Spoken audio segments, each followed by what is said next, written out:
É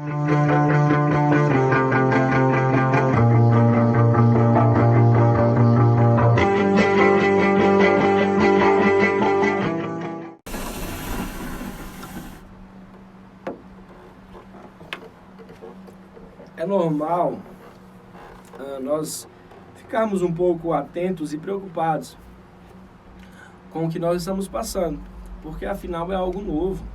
Nós não temos a necessidade, ou nós não temos a obrigação de sermos fortes o tempo inteiro ou de estarmos prontos o tempo inteiro. Tem situações que nós realmente vamos ter a dificuldade de adaptar. E com certeza, o que nós estamos passando hoje é uma situação totalmente nova. É uma situação onde eu, pelo menos, eu tenho 27 anos. Inclusive, para quem não me conhece, para quem não conhece o Caleb, eu gostaria de fazer uma apresentação bem rápida. Meu nome é Gabriel, eu sou um dos líderes aqui no Ministério Elim. Nós estamos trabalhando e somando junto com a grande família, outros líderes, homens e mulheres de Deus, para fazer o reino de Deus chegar a lugares que não tem chegado. Esse que estava comigo é o Caleb, ele é um dos ministros de louvor aqui da nossa igreja. Temos também um corpo de ministros de louvores de homens e mulheres totalmente posicionados, mulheres e homens de Deus. Então, só fazendo uma breve apresentação para quem não nos conhece, né? E voltando ao assunto, eu tenho 27 anos de idade e, obviamente, várias pessoas que estão nos assistindo têm mais idade do que eu, mais experiência, mas, particularmente, eu nunca vi um cenário como esse. A gente até vê muito em filme, né?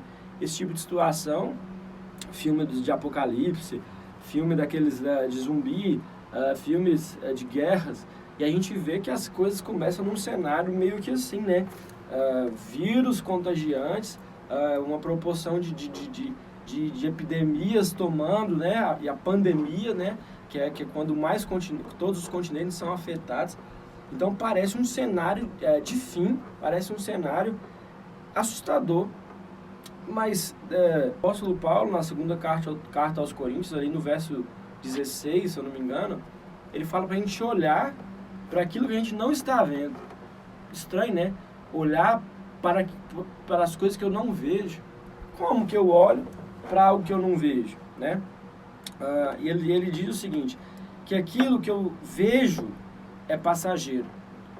Ou seja, tudo aquilo que os seus olhos conseguem ver, assistir, contemplar, os seus olhos naturais, tudo isso vai passar. Tudo isso. Mas Paulo nos ensina a olhar, a apontar a nossa visão, e aí eu creio que Paulo está falando de expectativa, de fé, a apontar a nossa crença para as coisas que nós não vemos. Porque Paulo fala o seguinte, tudo que eu vejo vai passar, mas o que eu não vejo é eterno. Então Paulo faz uma matemática e não muito exata, porque olhar para o que eu não vejo e crer em algo que eu não vejo, naturalmente é uma circunstância adversa. Não tem sentido. Olhar para algo que eu não vejo e crer em algo que eu não vejo. Não faz muito sentido. Por isso, Paulo chama você para uma vida de fé. Porque quando nós não olhamos para aquilo que nós não vemos, nós estamos elevando a nossa expectativa a um padrão eterno. É isso que Paulo fala. Olhar para as coisas que você não vê, porque o que você não vê é eterno. Paulo está nos guiando a uma realidade ou a uma nova realidade onde nós não somos guiados pelaquilo que nós contemplamos naturalmente, mas por aquilo que nós contemplamos espiritualmente. Aonde está a sua contemplação? Está nas coisas naturais? Você contempla as coisas naturais ou você contempla as coisas espirituais? É a grande questão de como você vai passar por aquilo que nós estamos vivendo hoje. Se você olhar o caos a nível de realidade para a sua vida, irmão, seus dias estão contados. O caos de fora vai entrar para dentro de você. E o que Deus quer fazer é que o caos não entre dentro de você. Paulo, alguns versículos antes, ele fala assim, embora o meu homem exterior pereça, o meu homem interior se renova dia após dia. O que Paulo está querendo dizer na carta de 2 Coríntios capítulo 4 é o seguinte: o caos exterior não pode abalar o que você tem dentro. Não pode abalar o homem interior. Apesar de o homem exterior se desgastar, se perecer todos os dias, existe um homem interior. Existe algo interno. Existe algo que o Espírito Santo está construindo dentro de nós. E isso não pode ser abalado. Se você contempla as coisas naturais, se você contempla, se a sua fé está naquilo que você vê, o caos vai entrar dentro de você. O caos vai entrar dentro de você, infelizmente. Mas se a nossa fé, a sua fé, a minha fé, estiver nas regiões espirituais, estiver naquilo que nós não vemos, estiver naquilo que é eterno, tudo em volta de nós pode perecer, mas dentro de nós seremos renovados, dia após dia. Outra reflexão, completando essa reflexão, na verdade, talvez você com certeza saiba que Jesus multiplicou 5 pães e 2 peixes. Né? Se você estivesse aqui comigo, eu ia perguntar naquele culto normal, tradicional, quem sabe disso? Todo mundo levantaria a mão. Talvez seja uma das passagens mais marcantes ou mais conhecidas da Bíblia. Jesus multiplicou 5 pães e 2 peixes.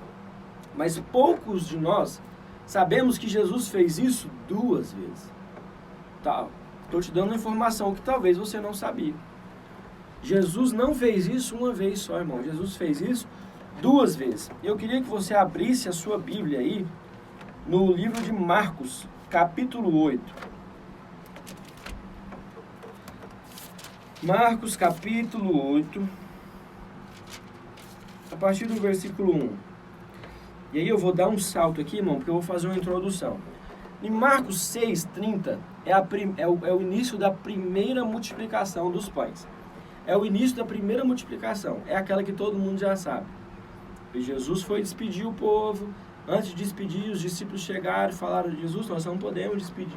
Despede logo o povo, porque está ficando tarde. Jesus chama o povo, alimenta o povo. Multiplica 5 pães e 2 peixes. Em Marcos capítulo 8, essa história se repete de um jeito diferente. E Jesus nos deixa uma mensagem para o tempo de hoje. O que acontece aqui? No versículo 8, o apóstolo Marcos, ele descreve essa segunda multiplicação. E no versículo 14, depois que Jesus já fez aquilo tudo, depois que Jesus fez a segunda multiplicação, a Bíblia fala que eles entraram no barco. Entraram Jesus e os discípulos no barco para atravessar o mar, para o outro lado. E o versículo 14, Marcos 8:14, diz o seguinte: ora, os discípulos tinham se esquecido de levar pão para a viagem. Mano. Jesus multiplica o pão, os discípulos tinham esquecido de levar o pão. No barco não tinha consigo senão tinha nenhum pão. Versículo 15, e ele ordenou-lhes dizendo: fiquem atentos, guardai-vos do fermento dos fariseus e do fermento de Herodes. E eles arrazoavam entre si, dizendo: isso é porque não temos pão. E Jesus, percebendo isso, disse-lhes: por que argumentais por não teres pão? Ainda não percebeu, nem compreendestes? Tendes o vosso coração endurecido? Tendes os olhos e não vedes? Tendes ouvidos e não ouvis? E não vos lembrais? Quando eu, Jesus, parti o pão, 5 pães entre os 5.000, quantos cestos cheios de pedaços tomaste? Eles lhe disseram: 12. E quando partiu os 7 entre os 4.000, quantos cestos cheios de pedaços tomaste? E lhe disseram: 7. E ele lhe disse: como é que vocês não compreendem ainda? Então, querido, o que Jesus gostaria de nos ensinar? Os mesmos discípulos, irmão, os mesmos discípulos que estavam com ele na primeira multiplicação, estavam com ele na segunda multiplicação. Depois da segunda multiplicação, eles entram no barco. E o que acontece? Os discípulos ficaram com medo de ficar com fome. Querido, chega a ser assustador a gente entender isso mas é mais assustador saber que nós vivemos esse nível de vida. Sabemos que Jesus vai fazer, irmão. Nós não temos dúvida. Por que nós não temos dúvidas? Por tudo que Jesus já fez. A Bíblia diz, quero trazer à memória aquilo que me dá esperança. Trazer à memória é olhar para Cristo, diante da situação que nós vivemos hoje, olhar para Cristo e saber tudo que Ele fez, tudo que Ele conquistou naquela cruz. Então, nós precisamos voltar um pouco naquela carta de Paulo e não olhar para as circunstâncias naturais, não olhar para aquilo que os nossos olhos veem, mas olhar para aquilo que é eterno. Os discípulos, queridos, provaram 2 vezes de um milagre. Provaram 2 vezes do mesmo milagre. O que aconteceu? Na 3ª vez, ficaram com medo. Ficaram com medo de ficar com fome. A Bíblia diz aqui, que eles arrazoavam entre si, porque não tinham pão. Ou seja, eles ficaram com medo de ficar com fome. Aí Jesus, irmão, já chega de sola. Fala assim, seu coração está endurecido, não é possível. Você tem olho e não vê. Você tem ouvido e não ouve. Parece que vocês não estavam comigo lá quando eu fiz 2 vezes o mesmo milagre. Então, assim, queridos, nós não temos motivos para ficar com medo. Não temos motivo para ficar com medo. Sofrer, irmão, é opcional. A dor não é opcional. A dor chega, não avisa, não bate na porta, chega de sola, mas sofrer é opcional. Nós estamos passando por isso tudo, querido, e nós vamos passar. A grande questão é como nós vamos passar. Como? Nós vamos passar sendo reprovados e saindo disso pior do que a gente entrou, ou nós vamos passar por esse tempo de caos, nem percebendo o caos. Tamanho renovo que nós estamos recebendo do Pai dia após dia. Nós não temos motivos. Nós sabemos que Jesus vai fazer, irmão. O Salmo 23 diz, bondade e misericórdia nos seguirão todos os dias da nossa vida. Até quando nós vamos sofrer por algo que Jesus já deixou claro para nós, por algo que nós sabemos que Jesus pode fazer. Sabe, o nosso lugar, nós temos falado muito do Salmo 91. E o que o Salmo 91 diz? Aquele que habita no esconderijo do Altíssimo, à sombra do Onipotente, descansará.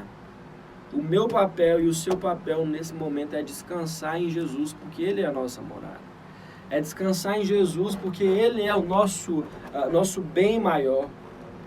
Irmão, e ainda que a gente perca essa terra, nós temos uma casa no céu, sabe?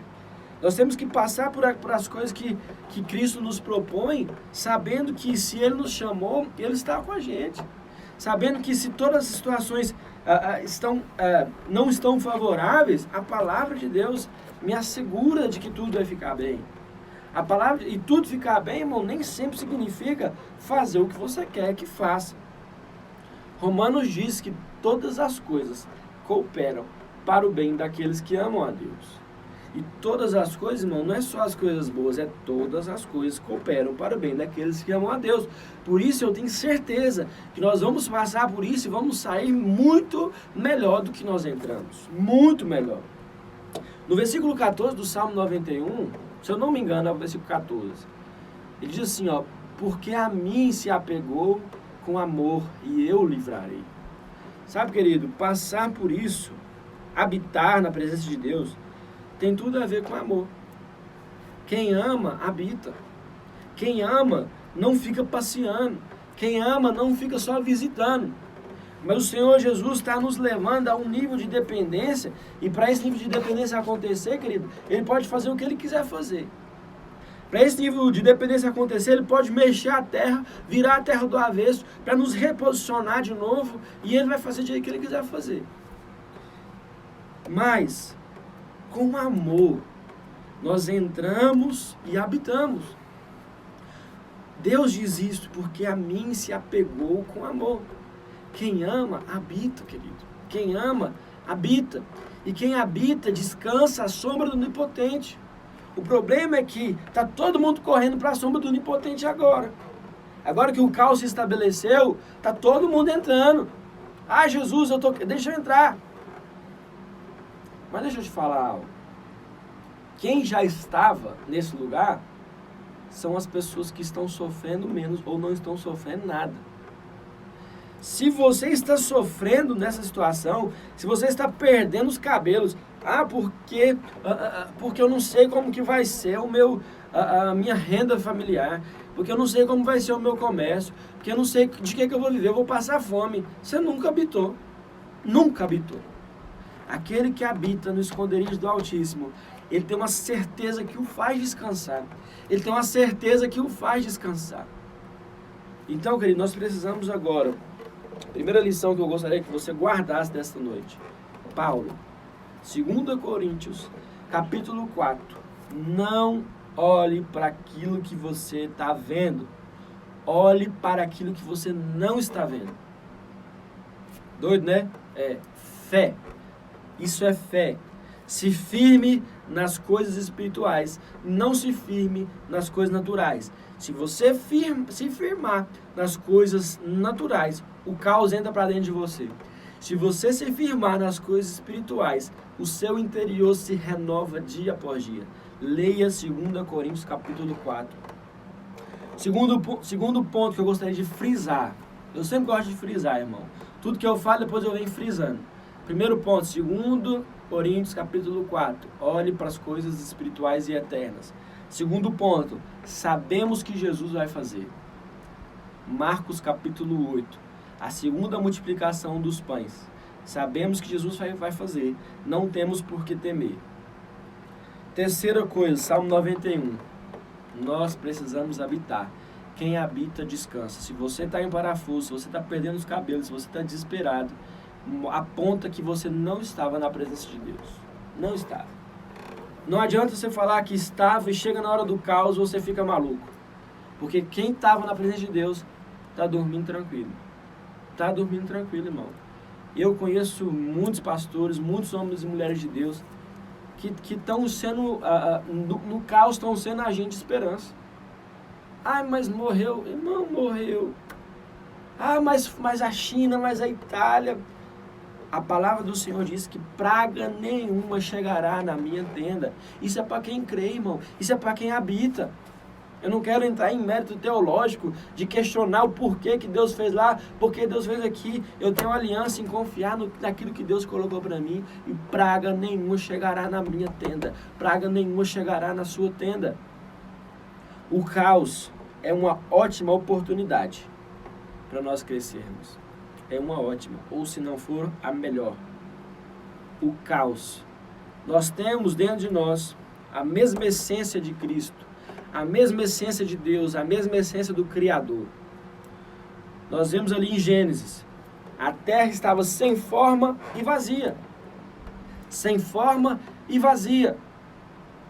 Mas a essência do Criador olhou para aquele caos, sem forma e vazia, trevas, e pum, criou em cima do caos. O Espírito Santo provavelmente vai gerar nesses dias, no meio do caos, um instinto de criador, de solucionador de problemas na sua vida. Você não vai ser mais um mimizento que vai olhar para o caos e vai ser o primeiro a falar, mas tá morrendo gente. Não, você vai ser um agente de esperança nessa terra. Você vai olhar para o caos e o seu instinto do Criador vai começar a te dar ideias para você começar a ser o solucionador de problemas, um criador em cima do caos. Grave esse quarto ponto. Caos é uma oportunidade para crescermos. Eu gostaria, queridos, o último ponto para a gente encerrar. Eu já gostaria de chamar o Caleb aqui de volta para a gente finalizar com uma intercessão, uma adoração. Como que eu sei que eu habito, querido? Se a paz tem sido o meu guia no tempo de caos, é um sinal de que nós estamos firmados na presença de Deus. Mas calma, talvez você não estava, mas a partir de hoje, ou a partir do momento onde você viu Deus movendo algumas coisas, talvez você vai entrar para esse lugar e nunca mais vai sair. Deixa eu chamar o Caleb.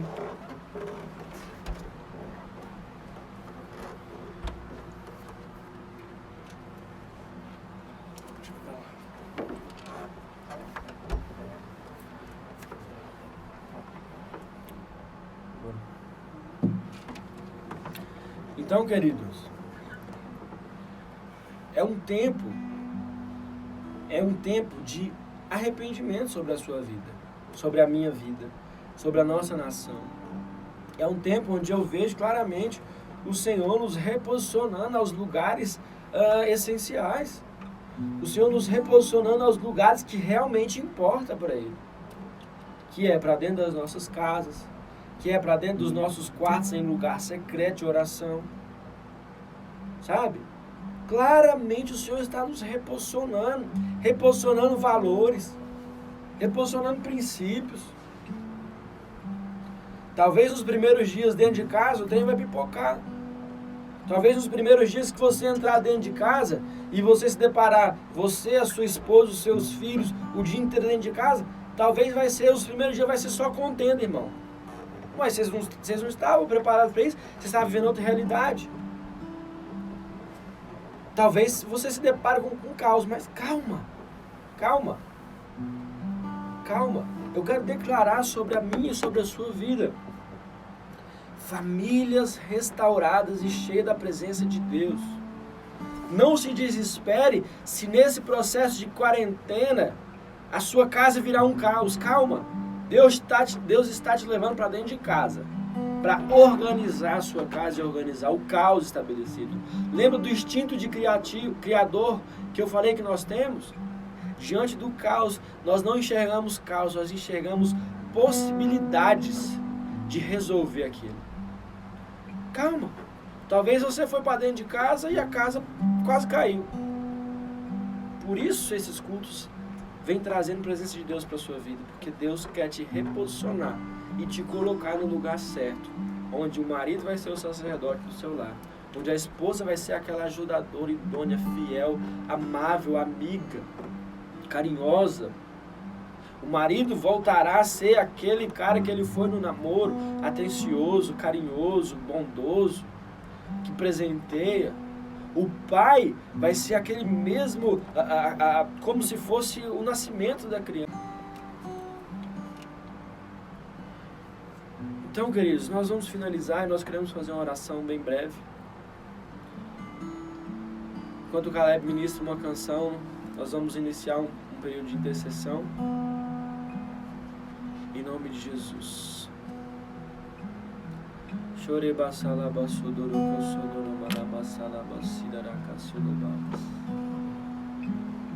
Ah, Jesus.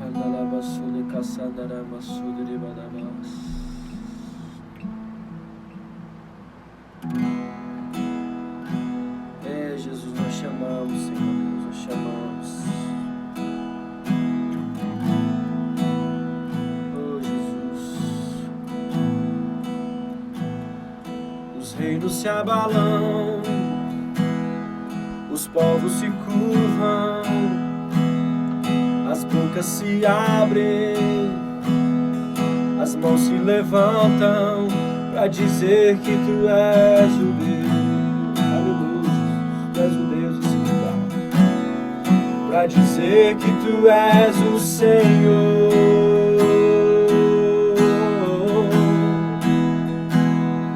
Os reinos se abalam, os povos se curvam, as bocas se abrem, as mãos se levantam para dizer que Tu és o Deus. Aleluia, Jesus. Xarabarabassudo do Bamás. Para dizer que Tu és o Senhor. Para dizer que Tu és o Rei. Para dizer que Tu és o Senhor. bem forte o teu reino, e o teu reino é sempre eterno, firmado em misericórdia, justiça e igualdade, bondade e fidelidade, e a tua igreja te adora, oh Jesus, e a tua igreja te adora, e o teu reino é sempre eterno, e o teu reino é sempre eterno, firmado em misericórdia, justiça, oh, bondade e fidelidade, a tua igreja te adora, Jesus, aleluia, a tua igreja te adora. Sim, Jesus, nesse momento nós nos posicionamos, Jesus, intercessão pela nossa nação, intercessão por Brasília, intercessão específica por Planaltina, Jesus.